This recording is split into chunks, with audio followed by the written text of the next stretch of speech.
Don't let anybody tell you that prescription drugs are safer than illegal drugs. They can be just as deadly, just as addictive, and just as illegal without a prescription. These medications are highly addictive and can be extremely dangerous when abused. Mixing multiple medications, especially with alcohol, can shut down your breathing and end your life. This is the number of drug-related emergency room visits there were in 2009. It's illegal to sell or share prescription drugs with someone else or have them yourself without a legitimate prescription. Friends don't let friends die. Know the signs of alcohol and prescription drug overdose. If your friend is in need, don't hesitate to call this number. Someone dies in our country this often from a prescription drug overdose. The lifelong pain you cause your family, friends, and others when you lose your life to alcohol or drugs. This is what Joey Rivero thought when he died of an accidental overdose on prescription drugs, December 18, 2009. Hello, I'm April Rivero. I would like to introduce you to my son, Joseph John Rivero III, fondly known as Joey. Joey was born on March 9, 1988, into a family that simply couldn't wait for him to arrive. Despite the 14-year age difference between Joey and his older brother, the two grew very close during the years, and his dad and I simply adored him from the moment he was born. Joey loved sports right from the start, and he was highly competitive. While soccer was his primary sport through 7th grade, football became his passion, and he was a starter throughout his high school football career. Our family loves the outdoors, and Joey's dad and I have great memories of the vacations we took with Joey in Alaska, the Canadian Rockies, and various other national parks. Joey was a good student, and I would say his favorite subjects were history and English. He was extremely creative, and we were constantly amazed by the creative art, video, and writing projects he shared with us. Joey was an extremely popular young man. He had such an engaging personality, and he lit up every room he entered. Joey loved to laugh, and he was known for his jokes, daring spirit, and huge hugs. He was also non-judgmental and caring, and many considered him their best friend. Joey began attending Arizona State University the fall after high school graduation. He had no problem adapting to college life. He joined a fraternity and had tons of new friends by the end of his first semester.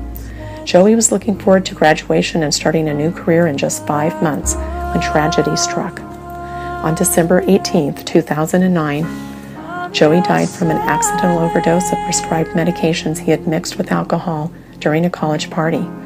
Instead of returning home for Christmas, Joey arrived from Arizona in a casket. We buried him the day after Christmas, with hundreds of his family and friends mourning his loss. The death of our beautiful son has completely shattered the lives of everyone who knew him. Knowing Joey's death was completely avoidable has made it that much harder for us to deal with.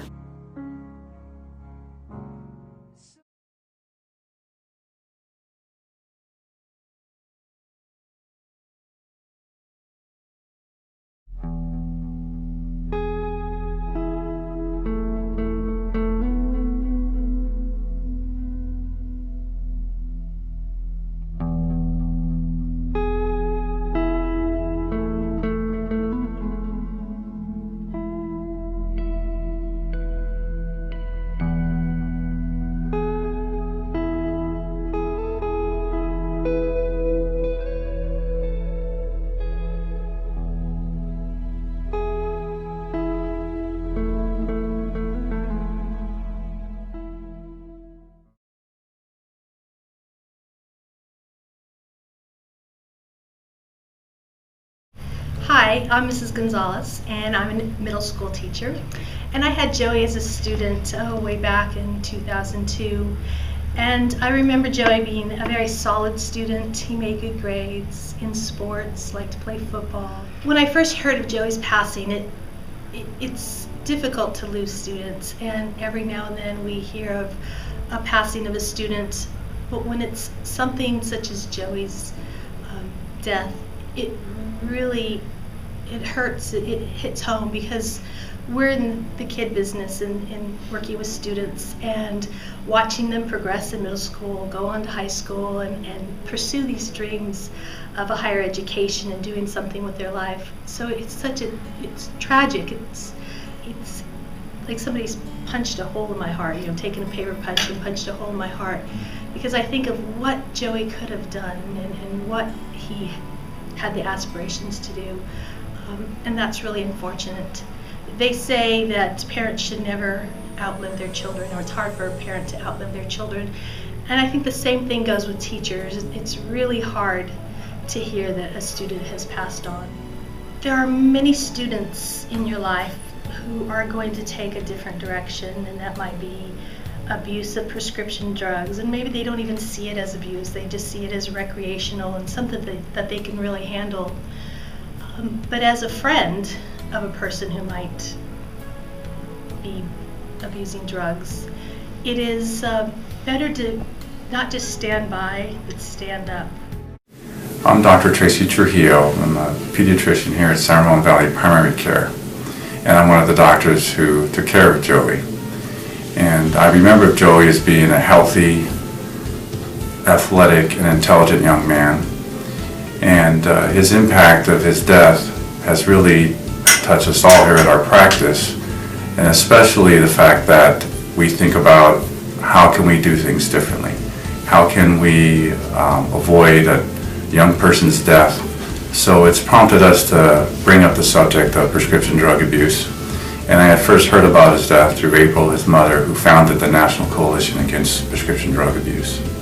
When we talk about these prescription drug abuse that are mostly abused, these are the painkillers and the sedatives. Painkillers include OxyContin, Percocet, Vicodin. The sedatives are like Valium and Xanax. The painkillers that we mentioned that are a big concern, people take them because they have pain. Pain for after cancer treatment, or surgery, tooth extraction, for multiple reasons of people in severe pain. People who do take these that don't have these type of effects, or take them for to get high, for euphoria, to take them to a place where they don't want to be. One other class of medications I like to talk about are the stimulant medications. The stimulant medications include Ritalin and Adderall. These medications are designed for people who need medication to help them with their attention and focus. People who abuse these medications unfortunately take them for study aids and weight loss. And unfortunately, when they are abused and taken in combination with energy drinks, especially ones that have caffeine, this also can have what's called a synergistic or multiplier effect. And this can increase your heart rate and also your blood pressure. That could lead to convulsions. It can also lead to psychotic episodes. One important thing to remember is that these prescription drugs are prescribed solely for the person that they are prescribed for by their doctor. You should never share any of these medications because of the serious consequences that they will bring. We already talked about respiratory depression, hallucinations, seizures. You are responsible for your friend or someone who may be sharing these drugs with you. So we should never share these medications. There are people who legitimately need these medications, and again, they're closely monitored by their physician, and the point is, do not share medications.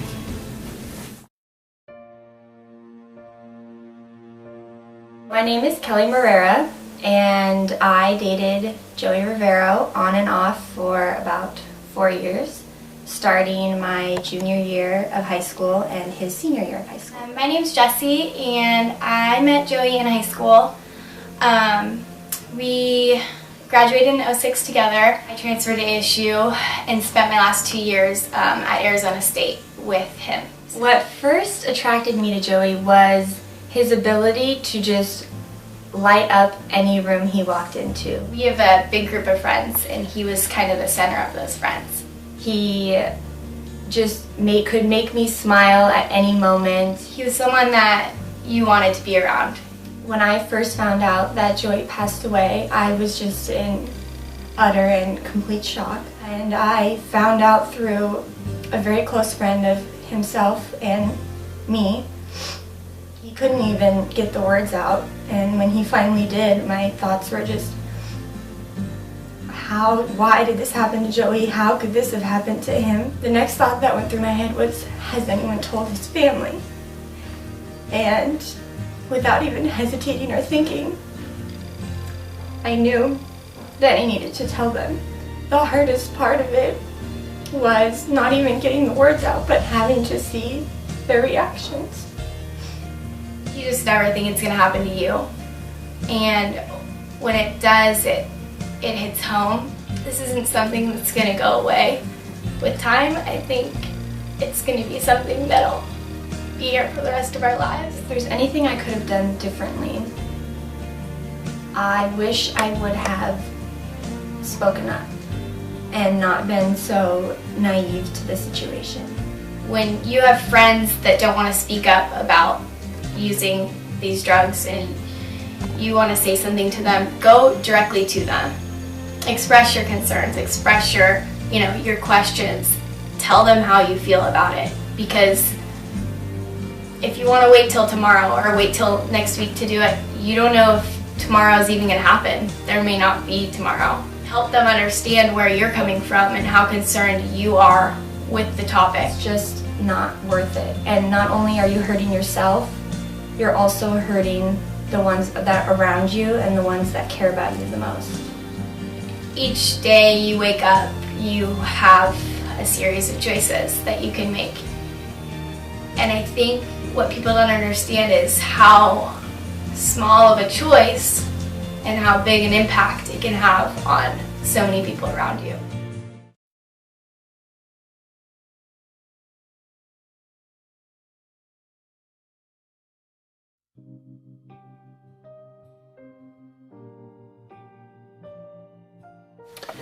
So my name is Jim Hansen.